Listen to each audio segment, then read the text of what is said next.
Yeah, we were just looking at configurability, unfortunately. Yeah. Oh. Visual ASMR. Okay, I think we'll get started. Yeah, so I wrote a few words, which great to be able to speak, to introduce Luca. So although we're familiar with what's currently referred to as responsible AI, fate, or fact, through the current popular press, social media, and academic conversations, this often obscures the longer history of work preceding the current moment. Batya Friedman and Helen Nissenbaum's foundational work on bias in computer systems, that was published in 1996. Salvatore Roggieri's co-author series on discrimination in data mining in the late aughts. Dana Boyd and Kay Crawford's Critical Questions for Big Data in 2012. Tanya Sweeney's Discrimination in Online Ad Delivery. Christian Lum and William Isaac's Analysis of Predictive Policing. Joy Bulawini's and Timothy Gebru's Gender Shades. Mary Gray's Ghost Work. Rebecca Benjamin's Race and Technology. And Tarleton Gillespie's Custodians of the Internet, amongst many, many others. We're all participating in this conversation before the current moment. On top of this, there were discussions from science and technology studies, sociology, media studies, anthropology, and others that have been ongoing for a long time and seek to understand the emerging issues with AI much earlier than we are doing right now and with much more nuance. So there's this intellectual history, and importantly, one with a constellation of speakers from different disciplinary backgrounds and expertise that we need to acknowledge moving forward.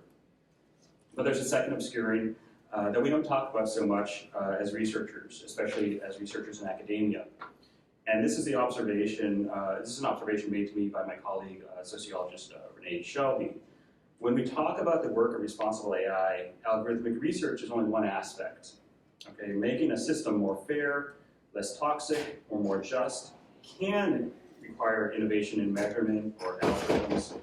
But this is often one small component to a broader set of conversations around development of policy, both internally and within governments, design of interfaces, engagement with various stakeholders, engineering norms, and transparency. These conversations bring expertise beyond computer science, including applied sociologists, philosophers, lawyers, activists, journalists, policymakers, artists, and engineers. So when we think about the work of responsible AI in 2023, we can't assume that a change to one component of the system, say an algorithm, is enough to penetrate the layers of technology and people surrounding it. Instead, we should probably also recognize the diffuse and diverse communities collectively involved in the effort and work with those communities in that context towards the goals of social good, justice, and fairness. But even as recently as 2019, the landscape was much more fragmented in academia, industry, policy, and the general public. Trying to publish research in this area risked reviews dismissing the work as non-technical, but in industry, raising concerns of fairness or ethics encountered various forms of friction or co-option. Leadership in industry needed motivation to support efforts that might, at first blush, undermine established metrics or objectives aligned with revenue. It's against this backdrop that, together with colleagues at Twitter, Luca Belli co-founded the Machine Learning Ethics, Transparency, and Accountability team. Luca served as a research lead, and in addition to actively publishing in the research community, guided industry-leading approaches for responsible AI practices and product changes, all within this rapidly changing responsible AI environment.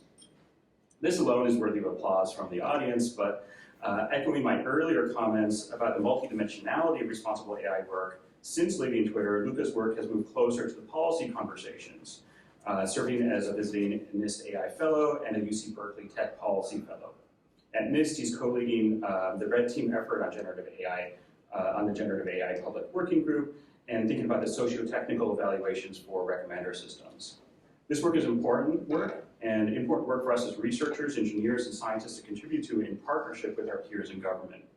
So I want everybody to take a moment, thank Luca for his contributions to the efforts around responsible AI in general, as we look forward to hearing about what he has to say about his most recent initiatives. So, Luca. Thank you.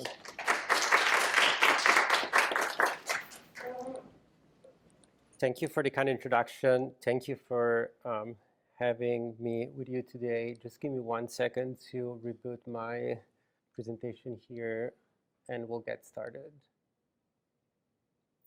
Oh, okay. Oh, great, it works.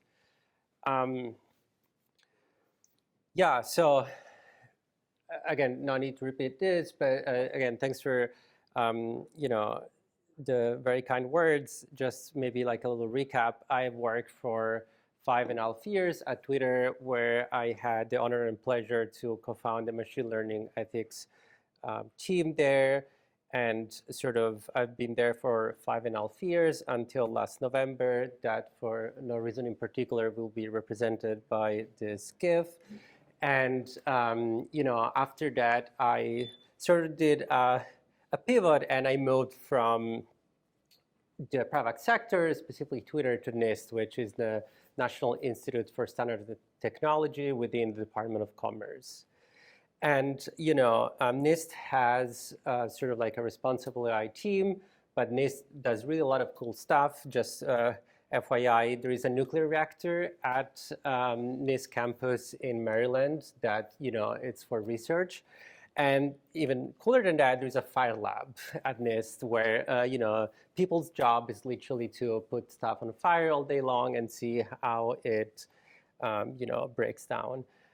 So needless to say, I want to be one of the first people to marry sort of like responsible AI research and fire research in that lab, but I'm still working on that. So what are we going to talk about today? So today I'd like to talk to you about some of the work I did at Twitter and some of the things that are happening at NIST. But since this is the last sort of like talk before the holidays, also thanks for being here. I, in the best of tradition, will be visited by 3 different ghosts. So first, we are going to, talk a little bit about responsible AI, or RAI for short. Then we are going to be visited by the ghost of responsible AI past and talk about Twitter and mostly the work on recommender system. Of course, talking about the present, generative AI could not make an appearance, and we are going to talk a little bit about the NIST Public Working Group on Generative AI and the NIST AI Risk Management Framework as a whole. And then the ghost of the right yet to be is sort of like a couple of ideas on sort of like how to move forward and how I am thinking about these problems moving forward. So this is really, this is going to be the structure for us.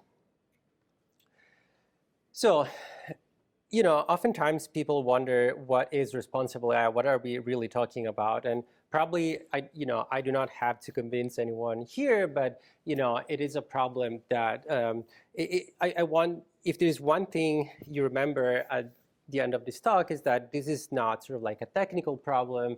It is more sort of like a societal or socio-technical question, right? So this is important because oftentimes people might think that we have to find more technical solution to a technical problem, and this is not necessarily the case.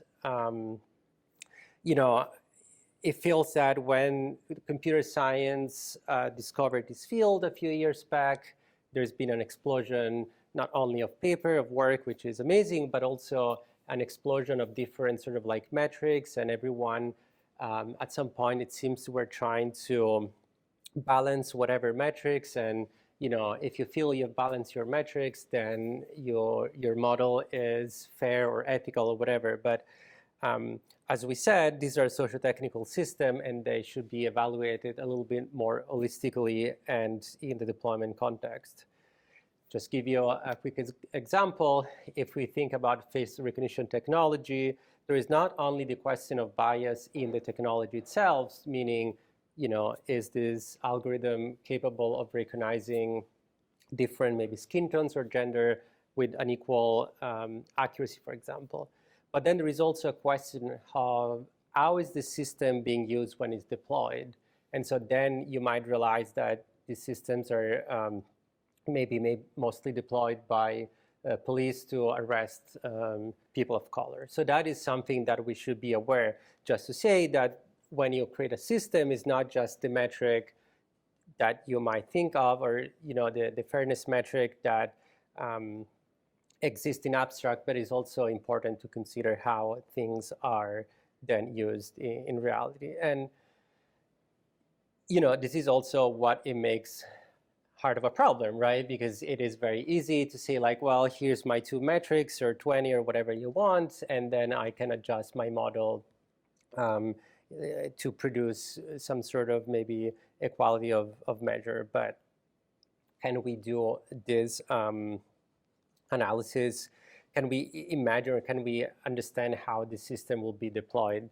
That's a very different challenge. Speaking of challenges, I'd like to maybe start by highlighting some of the challenges that are we have to consider when confronting with this work. And of course, this is my forever mode soft pizza that I feel very reflected by the emoji.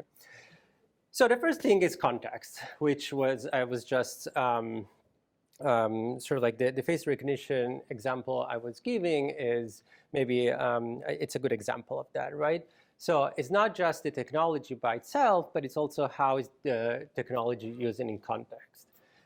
Again, if we think about face recognition, it is definitely a very different use case if you're using it to maybe, help recognizing face of actors while you watch a movie or something versus actively policing some population, right? The technology is the same, but the use is very different.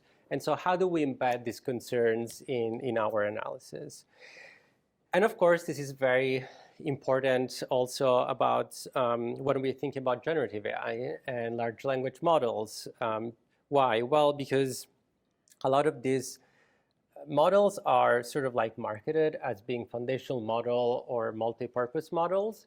And so again, it is hard to do evaluation without context. So this is really important in sort of like the hot topic of generative AI. System versus model evaluation, I feel it's something that is not necessarily talked about too much. What it means is like, when we interact with a system, especially a modern machine learning system, very rarely it is one system, maybe a model. It's usually a combination of multiple things glued together. As users, we might only see at one thing, but if you open the box, you'll see that there's like multiple things interacting with each other. For example, in the context of recommender system, even though you might think you just get a recommendation based on some, query, or like, on Twitter, you refresh your timeline, whatever, it's not necessarily a one system. It might have a candidate generation step, it might have a ranking step, and it might even have a post-processing step. And so when we are talking about analyzing or auditing, or in general thinking about the systems, what steps are the focus of our analysis actually matters, right?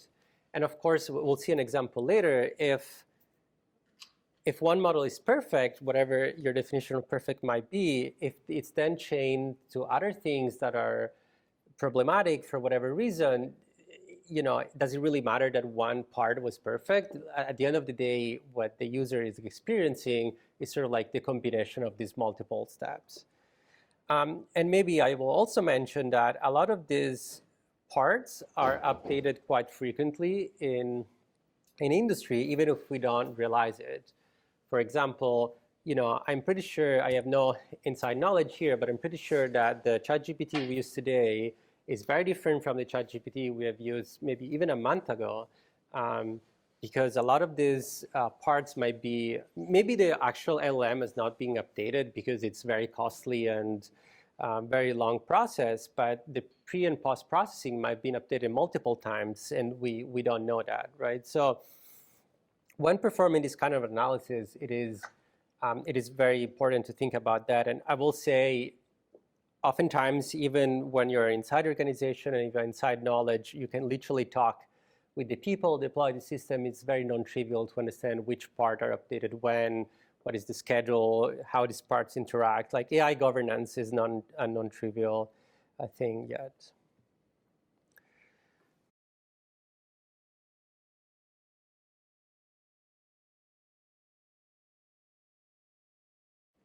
a lot of the sort of like responsible AI work has started by looking at how a model or a system might impact different communities.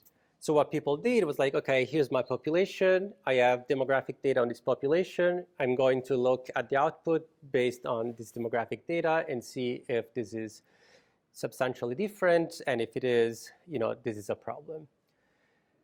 This is a great approach. However, we should also acknowledge that that requires the knowledge of very sensitive data.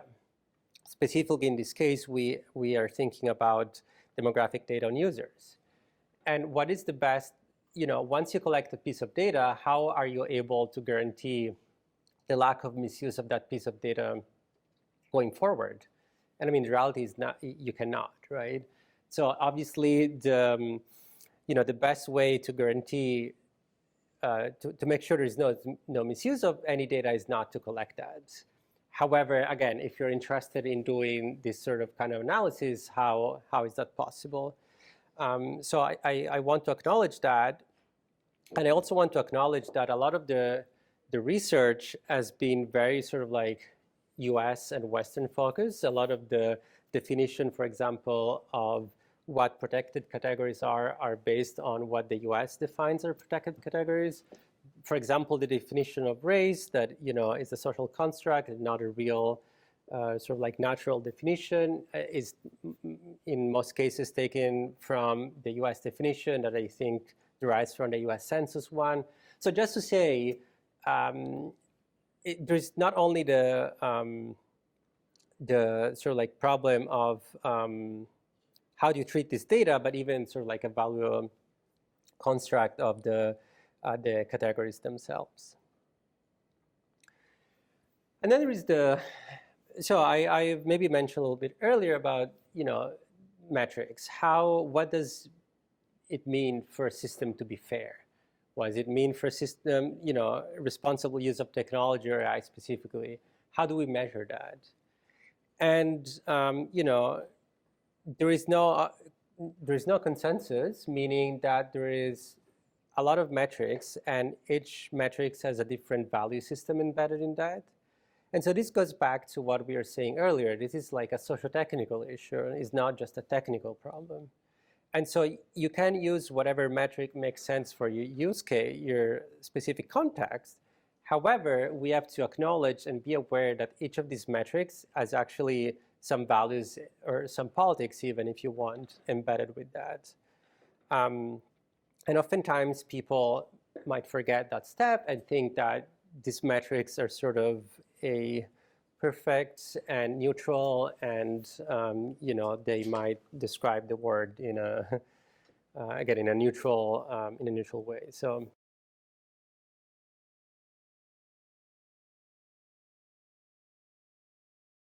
In cases, these metrics might not even be developed, or there's no consensus among the community, especially if you're thinking about new technologies that are very fast evolving.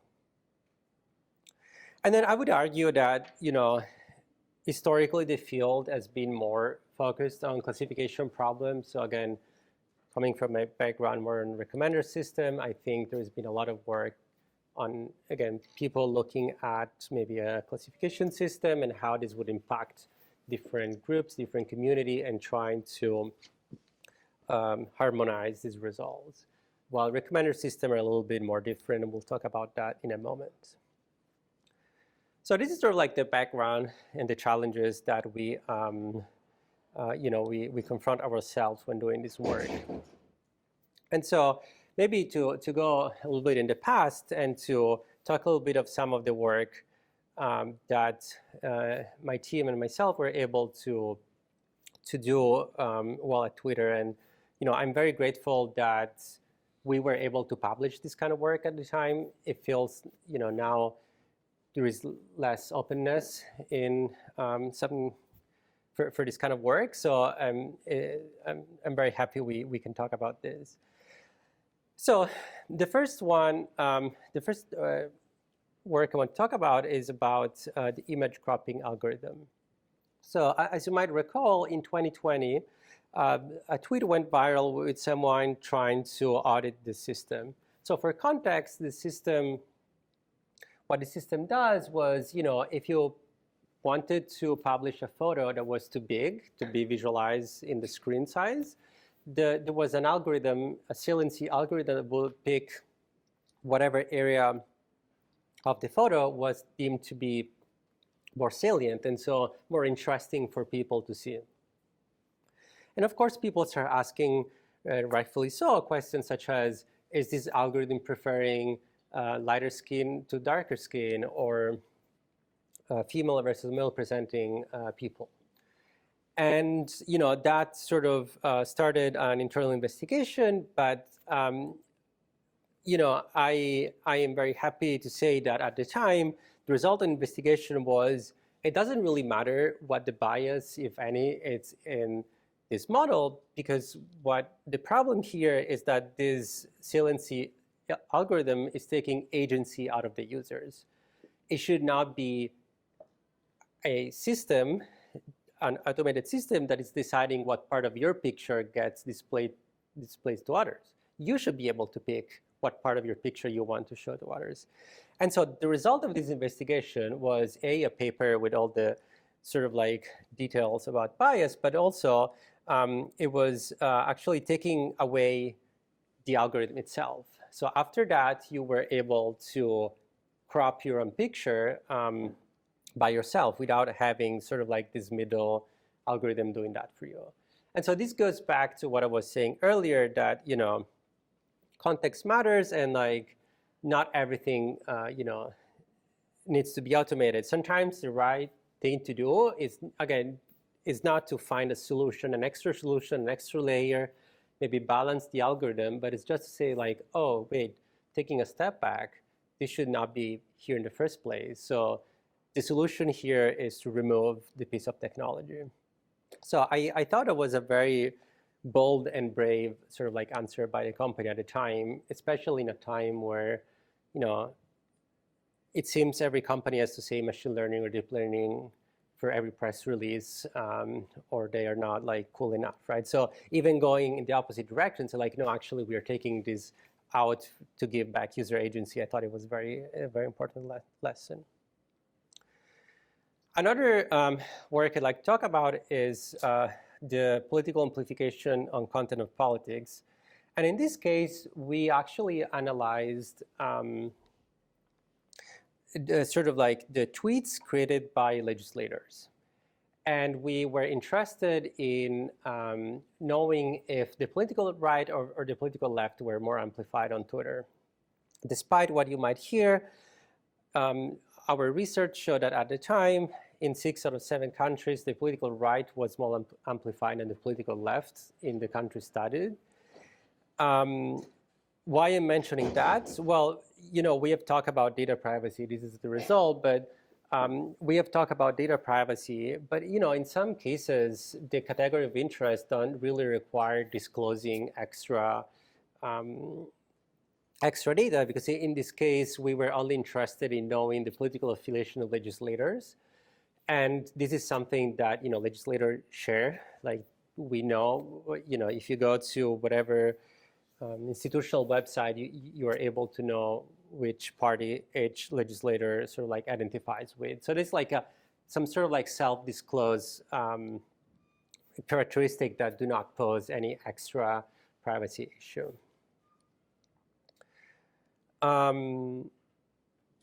Of course, there is a question that we talk about maybe in a moment later. It's like, what does it mean for, like, the next question that we were asked was, is the algorithm functioning properly, or are you going to change it based on this research? And I will answer that in a moment. So in this work, I want to highlight a couple of things. So we analyzed a model that was basically producing a score for each piece of text, saying if the piece of text is considered sort of like toxic or non-toxic. In this case, toxic is any type of content that is awful but lawful, so it's not against the terms of service. Otherwise, you have to bring it down, but it's maybe not something that you want to amplify, maybe because it's offensive or whatever reason, right? And so, why is that important to study? Well, going back to the system versus model question from earlier, this system was embedded in multiple places. And so, things that are considered toxic, you might not want to amplify them and maybe to recommend to a wider audience. And so why is that important? Well, because if a group is consistently considered toxic, or if content produced by a group is consistently labeled as toxic even when it's not, then that group might have less exposure than they would otherwise have, right? And so this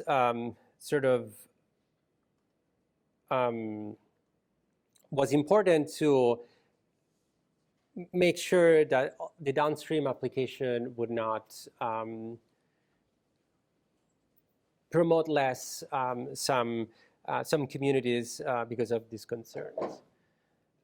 And the reason why I mention here about data privacy is because at this point in time, there is no need to label any user with their demographic characteristics. This is just labeling a piece of text. And you can even disassociate the piece of text from the user. Of course, it's not hard to match the two again if you really want to. But the point being, here you're not necessarily labeling a user, but you're labeling just the piece of content, the text in this case. And then you're saying, is this piece of text about LGBTQ, or is it about race, or is it about something else? And then you can see what groups, if they're like false positive or false negatives. And as a matter of fact, you can use this technique even to try to figure out if there are certain words that might have a higher false positive rate. That, as a reminder, means that piece of content might not be amplified downstream. And so you can see, you can be sort of like proactive and trying to figure out if there are certain communities that you might not have considered or might be suffering from sort of like this problem.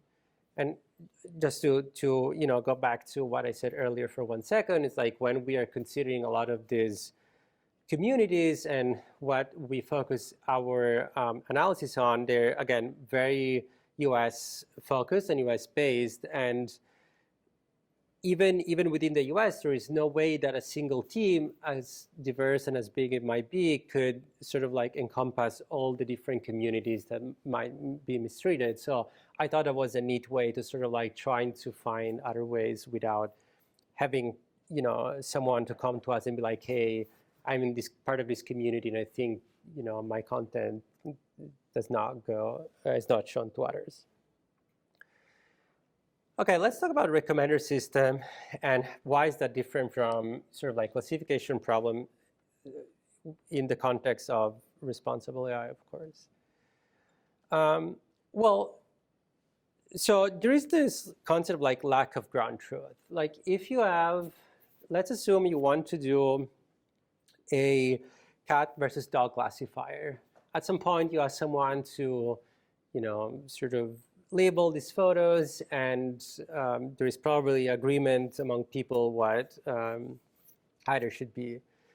Recommender system, in most cases, will take into account personal preferences and personal behavior. So going back to the political amplification example, you might remember the question we were asking was like, oh, what now? What do we do with this? Are we going to fix the algorithm? Well, the answer is I don't know, because the analysis we did just showed there was a discrepancy. It was not saying why there was a discrepancy, right? And so a lot of these models are optimized, for example, for engagement. And so you could see how there could be a group that actually engages more with their content. And so it's just natural that the system will, maybe show their content more often, right? However, you could also make a case like, well, political discourse is very important for healthy democracy, and if you only amplify one side, then you might have problems, and that is also correct. So my point here is that this is not a technical, this is a policy decision, right? So we go back to what we were saying earlier. Everything is a socio-technical issue. It's not just a technical problem. But in general, if we're asking the question, is this recommender system working properly? What is the baseline? What is the ground truth that we are basing that against? Because again, when you have to take into context user preference and user action, that is very not clear what the proper baseline is. In fact, some disparities to be expected, right? So, it might be that you might consider fair that whoever famous actor has more followers or more reach than just some random person, and the question becomes, well, if we are okay with some disparity, what is the threshold, between this disparity is okay versus this disparity is problematic? And again, there is no answer here. This is just a policy question, as before. And also, I would say, not everything is biased. There is a lot of chat about how, everything is a bias problem, but I would argue that, not everything has to be biased. Bias is a kind of impact, and, there are others. Some impacts might also be positive. I also want to say oftentimes we are, mostly concerned with negative impacts. And I think that's the right approach, but not to forget that there could be also positive impacts as well. But going back to recommender system, and specifically to the sort of like system versus model question, we were trying to understand, a fair ranking for a specific step in the pipeline. And we looked at, some concrete examples, and we could not understand what was happening. And then what we realized was that the candidate generation step was very skewed. And, that was also skewing the ranking system. So to be a little bit more clear, consider this to be, a recommender system, where A to J are sort of the piece of content, and 1 to 10 are the users, and 1st to 4th, there's just like the position. And so this would be how this content will be recommended. As you can see, in the 4th place, the content label J will always appear in the 4th place, except a few exceptions. And so one could argue like, well, I want to do a fair ranking, which will be maybe a randomized ranking. And, random is often taken as a sort of like unbiased baseline, because again, being random should be unbiased. However, if we look at this case, we'll see how the most unbiased ranking will be just ranking by taking the first position of everything, and the random ranking is actually being slightly unfair, for sort of like everyone but J, that is is very much promoted. Metrics. So one thing we did, for the lack of demographic data, you don't, when you don't have demographic data, what you do? Well, one answer could be you develop new metrics that are not based on demographic data. So in this context, we looked at metrics that were inspired by sort of like the economic inequality literature. And so basically asking the question, what is the distribution of impression across different users? Here, impression means how often your content is shown to people. And so as before, I would argue it's hard to say what you want to be the right distribution.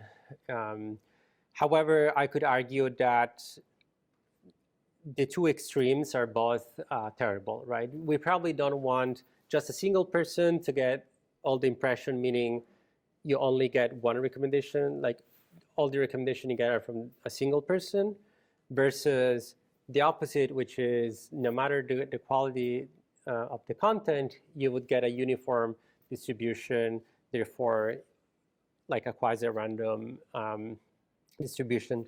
So the sweet spot is somewhere in between, and where is that, it's hard to tell.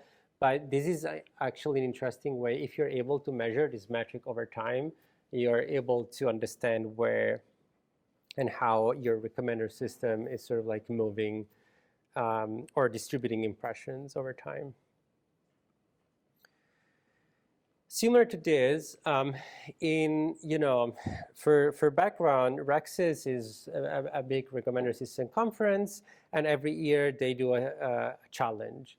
So for the RecSys challenge, what happens is that a company, works with the conference organizer to have a data set available for everyone, and then there is a task, and people can compete on this open data set, and there are prizes and so forth.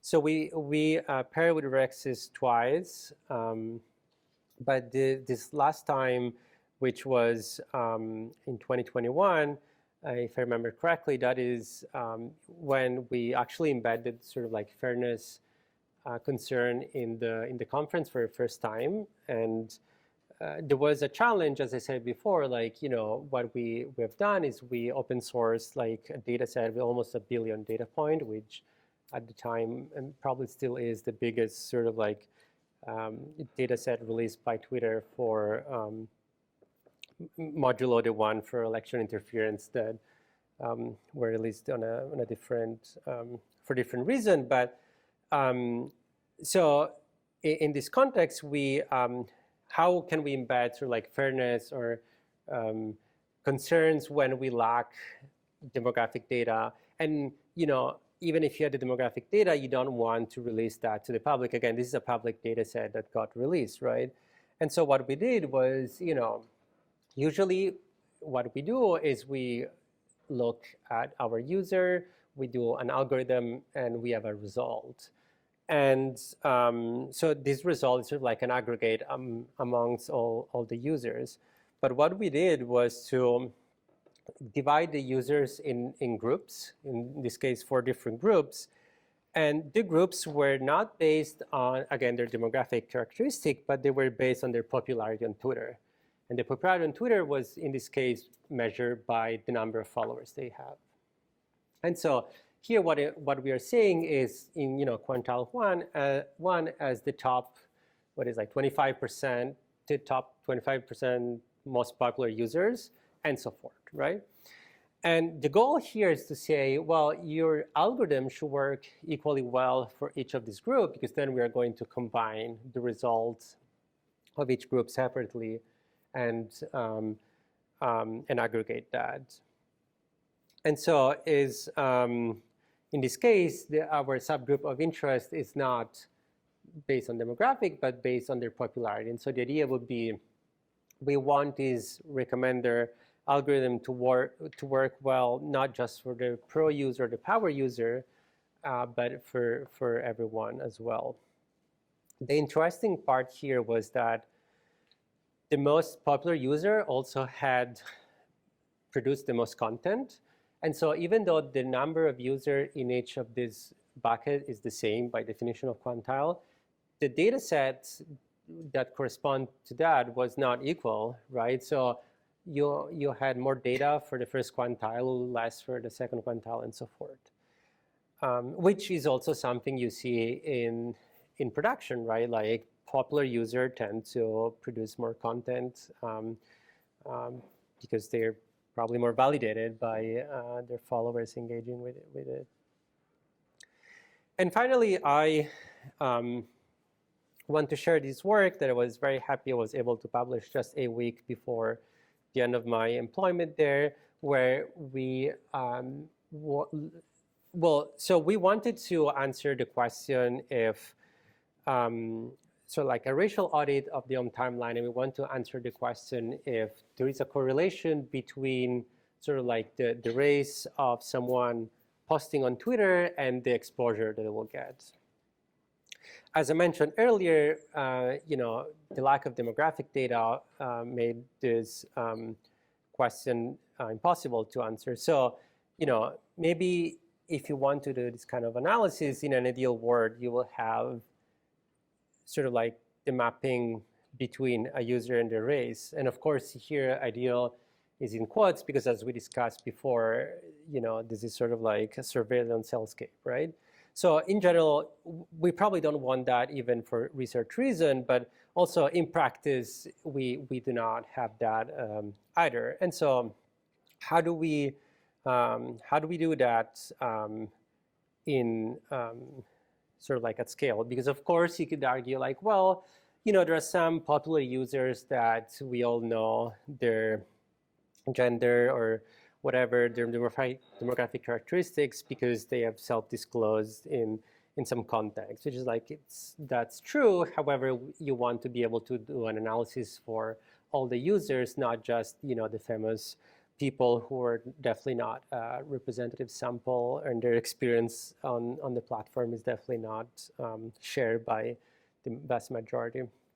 And so we shifted a little bit of the question here. So first of all, I'll mention this analysis is only for US-based users. And so what we did was instead of asking if there was a correlation between a user's race and their exposure that they received, we ask a different question, which is there a correlation between a county in the US and the exposure that users within the county receive on the platform? So what we did was, okay, let's take the location of these users and let's put them all in this county. And then we have other users with another that they are in this other county. And then we take the US Census data, that is public data, and we are therefore able, we don't have to collect any kind of demographic data because at county level, the US Census has these aggregate tables already ready for us. And also, I mentioned earlier that all these questions, like what is race, this is not something, like we took the US Census definition of race as well. And so, this is sort of like the results, and the TLDR is like, yes, there is a little bit of disparity, but, not big enough to sort of like warrant. We wanted to do actually follow-up studies, but for the reason you might imagine, we were not able to do that. Cool. And that concludes the first part of our journey for looking at the past. And now sort of I joined NIST in March, end of March of this year. And so I would like to talk a little bit about sort of the work I've been doing there. As I mentioned, NIST is a federal agency, so it's public sector. It was, it's very different from the kind of work that people do in industry. For starter, NIST, especially NIST as a public agency, is very open. So all the work that NIST does is out in the open, which was a quasi, cultural shock to me, because when you work in industry, you have to sign NDAs to talk to people. Like it's a very different environment. And so, as you might know, again, NIST is within the Department of Commerce, and the mission is to promote U.S. innovation and industrial competitiveness.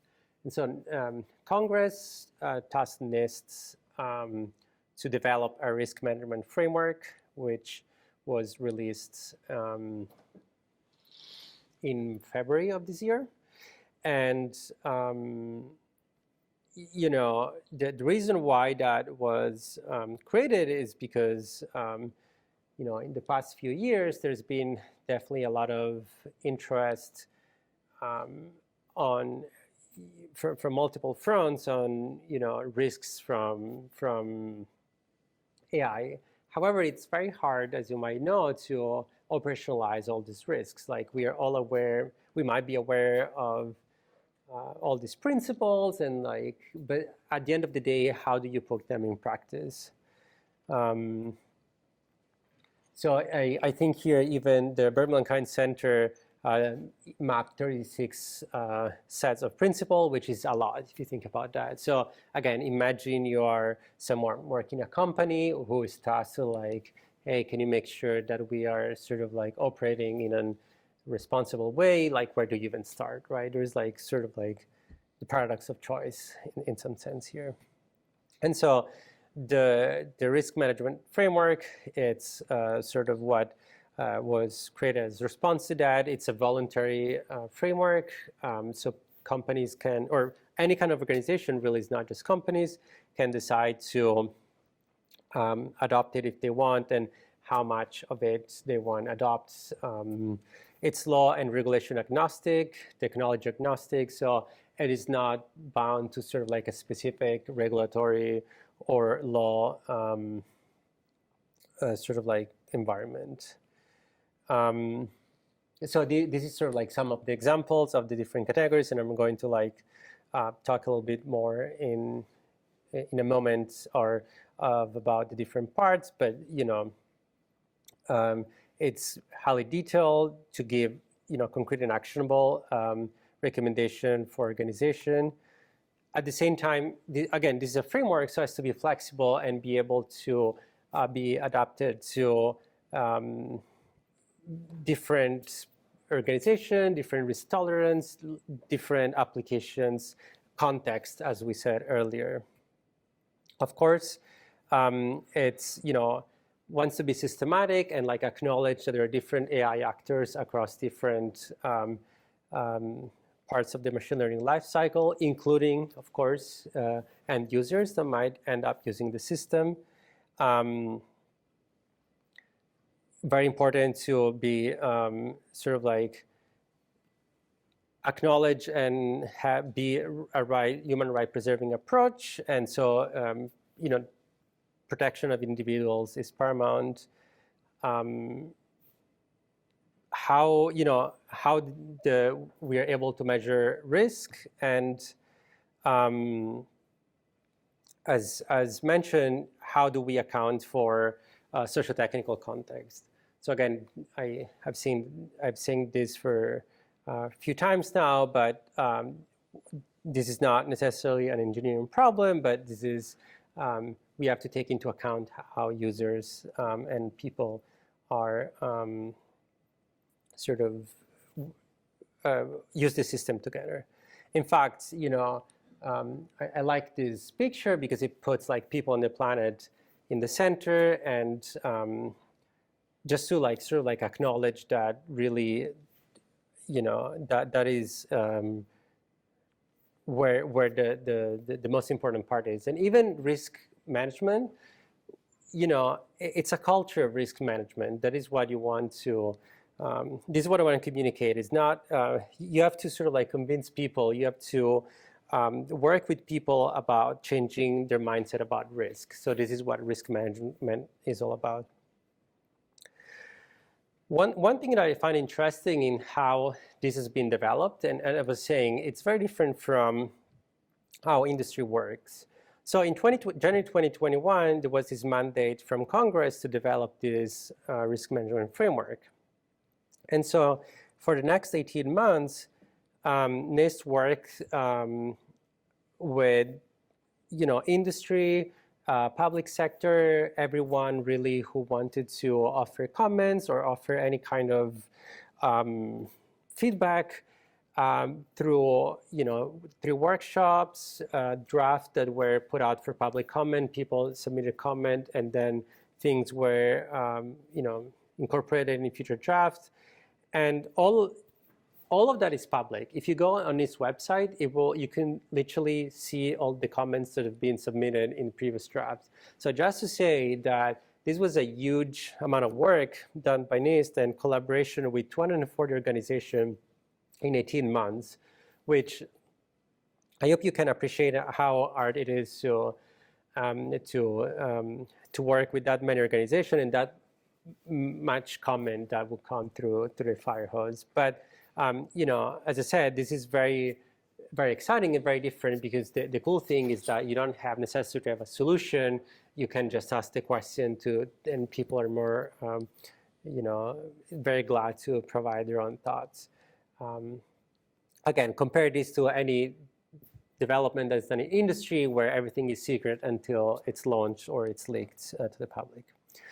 And so maybe, just a few items here. Why is hard?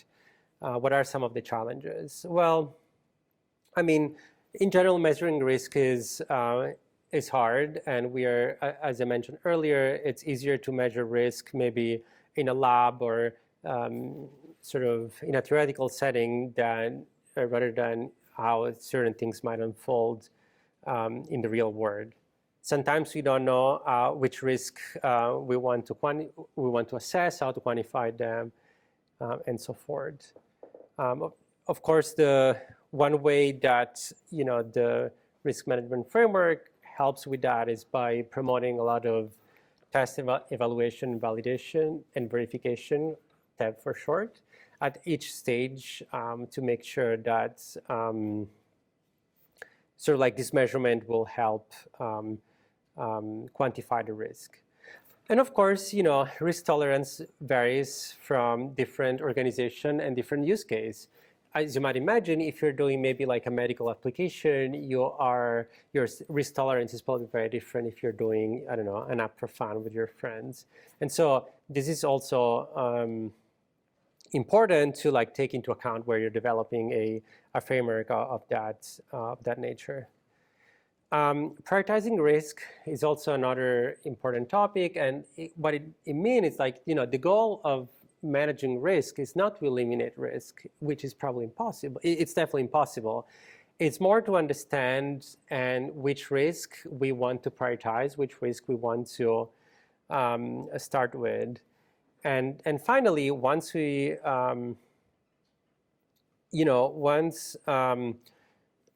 all these risks are measured and quantified and maybe prioritized, there is, as I mentioned earlier, there must be a culture of risk management within the organization. Even if you have the best risk measure in existence and you write it somewhere, but no one reads your document because the organization is not interested in that, this will have no impact. And so it's really important, as I was mentioning earlier, that the culture of the organization is sort of like open to integrate risk management. And again, socio-technical, as we said multiple times today. Just real quick, risk management framework has sort of like 4 functions: govern, which is at the heart of the framework. It's basically when you decide which parts of the organization have which responsibilities, and then map is when you think what kind of risks you might want to consider. Measure is when you measure this risk, and then once you have measured them, manage is what you do, like when you decide what to do with them. All of these categories are subdivided in a lot of different categories, and a lot of people are lost saying, well, this is a very theoretical framework, what do we do? But like, don't worry, there is this thing called the playbook, which offers very actionable and concrete suggestion that can be implemented in an organization to be able to to adopt the framework. And again, the framework being voluntary, there is no need to implement all the 72 subcategories. You can implement the ones that are meaningful to your use case. And so again, maybe I just want to reiterate one more time that is about the culture of risk management. This is not about having the perfect measure, but it's about convincing the organization that this is something that it's important, because at the end of the day, it's all about people. And now I do want to answer the question that you might have, which is oh, well, what about generative AI? This is being created before generative AI. It's well, yes and no, right? Generative AI is not sort of like a thing that happened in the last 18 months. And yes, I do acknowledge, of course, that in the last 18 months there have been quite a few and rapid improvement. However, there are sections of the framework that are general enough that also can be adopted to generative AI. And in fact, the risk management framework even acknowledges that before the framework itself, there were no guidance for for things like generative AI. So the framework can be applied for generative AI out of the box. However, it is also true that, of course, generative AI poses a bunch of risks that are very specific and that are maybe novel that we might want to analyze specifically, with an eye on generative AI. And so what happened is that NIST launched in June the public working group on generative AI, also public. So what happened is that, this time we create a Slack channel. As a matter of fact, multiple Slack channels for different subcategories. I co-lead the pre-deployment testing and red teaming part for our channel, and the goal was to get public input on this topic. And you can see the timeline here. So we are almost ready to publish our first draft. But just to highlight one more time that this was not a document that we wrote behind closed doors between ourselves, but it was with participation of everyone who wanted to offer their comment in Slack. And so to conclude that, I will just leave here. This is the sort of like NIST website on the AI Resource Center, and NIST welcomes feedback and opinions at any time, even for things that have already been published. So if you have any thoughts on the risk management framework, please email us. And to conclude today, hopefully on a more sort of like positive, to conclude on a more positive note than Scrooge seeing his own grave, I maybe want to highlight a couple of things that sort of like a couple of ways I like to think about sort of like responsible AI moving forward. And you'll see that these are mostly catered for recommender system, which is still my sort of favorite thing.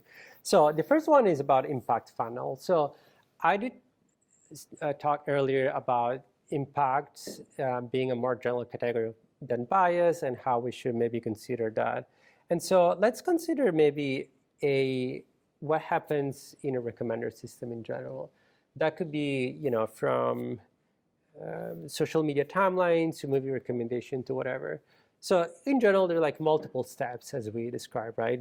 There is a universe of content that, exists, and then, if you have to recommend something to someone, you probably generate some candidates, which then they get ranked by whatever system, and then they might be served, or like they might show to you on your phone or other device, and then, depending on the user behavior, they might decide to interact or see some of the content.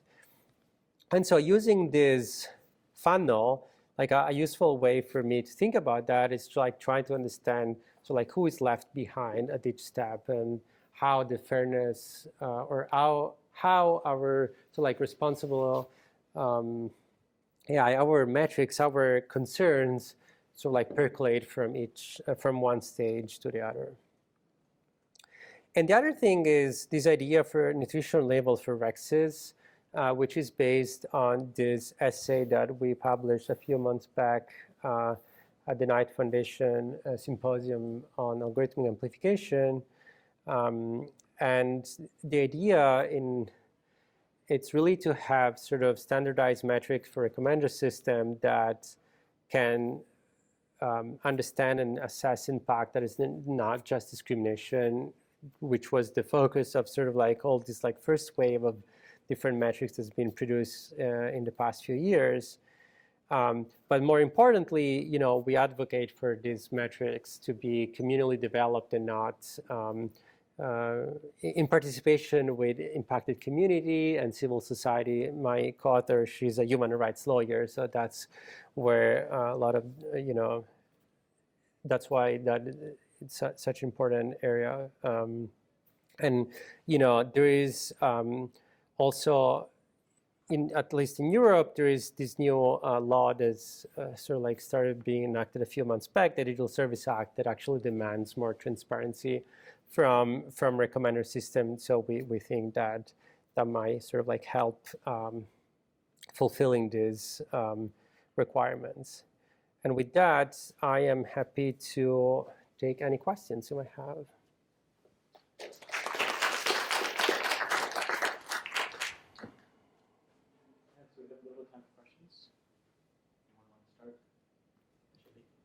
So I was just thinking about the Goodhart law where you say like a metric that becomes a target doesn't remain a good metric.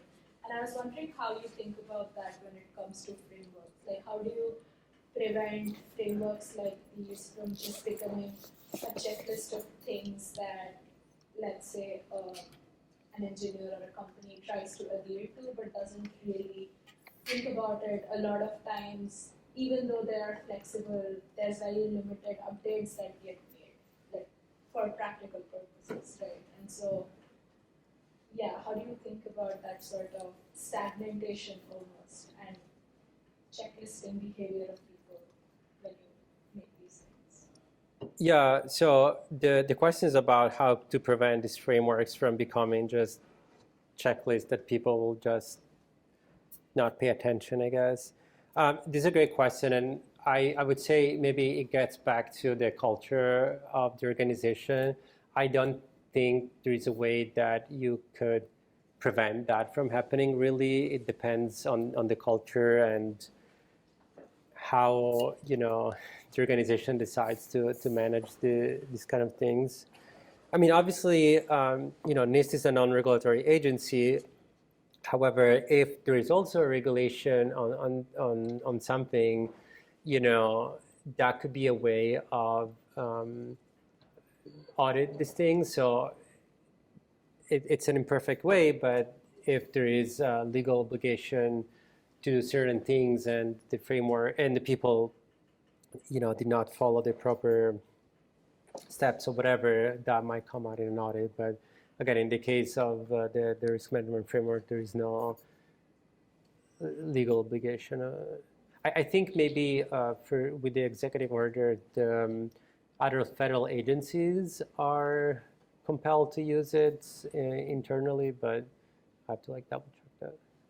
Can I ask a follow-up question? Yes, please. Because I had the opposite question, which is, and I think you alluded to this, is that this in being under Department of Commerce promotes innovation by setting standards, right, and recommendations, but it's not, like you said, it's not an enforcement agency. So could you comment on sort of the policy and enforcement side that might dovetail with the sorts of things that you're researching or you talked about today? Does that make sense?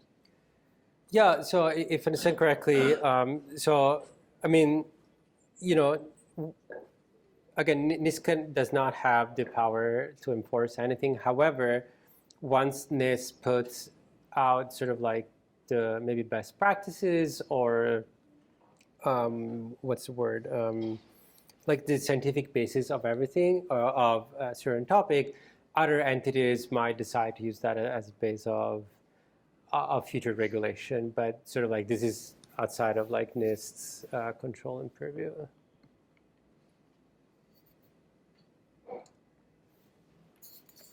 Do you ever think about these problems on kind of like a much smaller scale, like a personal level? Like, what kind of habits might we say, like a researcher or anybody working in the field of AI needs to cultivate in order that they do sort of, I don't know, like be fruitful with these guidelines, like actually adhere to them, not just treat them like a checklist?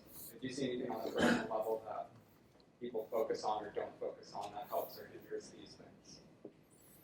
Okay, so you're asking like what can the individual researcher what best practices almost can the individual researcher follow to be able to